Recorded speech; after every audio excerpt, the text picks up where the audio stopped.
So here is a truly bizarre story of an event that happened this past weekend at a rodeo in Texas. Republican Representative Dr. Ronny Jackson, who of course at one point was the White House physician, the one who came out and said, Trump's the healthiest guy I've ever seen. So he may not be the best doctor out there, but he actually was at a rodeo and there was a young teenage girl having a medical emergency. She had begun having seizures that it's believed were due to hypoglycemia. Ronny Jackson, being a former ER physician, responded. He was right there. So he's trying to help this girl, and he ended up getting his ass kicked by the police for trying to help the girl. Now, I have no love for Ronny Jackson. I've done plenty of segments talking about, what a horrible lawmaker he is, how bad he was as Trump's doctor. But here he was doing the right thing, trying to help a young woman in distress. And for the record, the young woman had two relatives with her who both happened to be nurses. So they were also responding along with Dr. Ronny Jackson.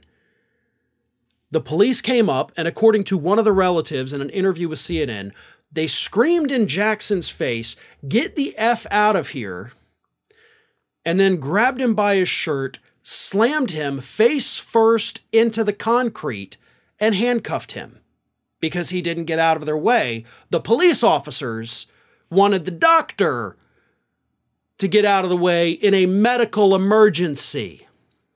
Let me read you the quote from one of the family members. And the next thing I knew, they had him on the ground, grabbed him by the shirt, threw him on the ground, face first into the concrete, and had him in cuffs. 15-year-old was seizing due to hypoglycemia, and a doctor was attending to her. And police officers, belligerent, arrogant police officers, showed up.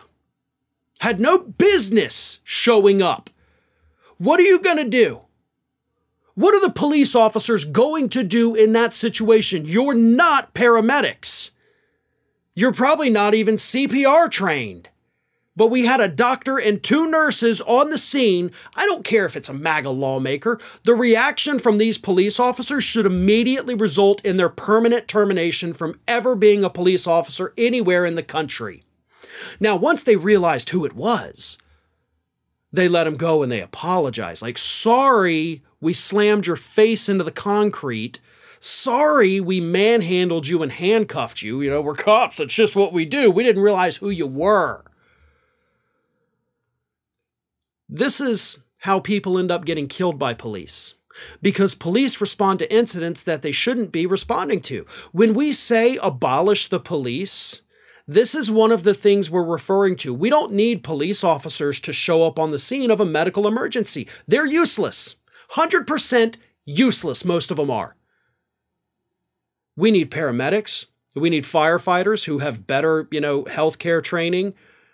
And we need other medical representatives. Those police officers should not even been near the scene. Maybe to keep other people back so that they didn't crowd the woman or trample her. But they had no business being there. They had no business treating Ronny Jackson this way. Again, political disagreements aside, because this isn't about politics. This is about abusive police officers who beat the hell out of this guy, according to the witnesses, for no reason. Jackson did nothing wrong. And he still got his face slammed into the concrete. I'm curious to see how all of those, if you just comply, nothing bad will happen, Republicans are going to react to this story. I'm also wondering why, since this event took place over the weekend, why is this not bigger news? A member of Congress was beaten to a pulp by police officers because they didn't realize who he was. Kind of seems like the thing that should be a bit of a bigger story, don't you think? Ring of Fire has fresh content 7 days a week, so if you want to be reminded about it, don't forget to subscribe to the channel, hit the little bell to be notified every time a new video goes up.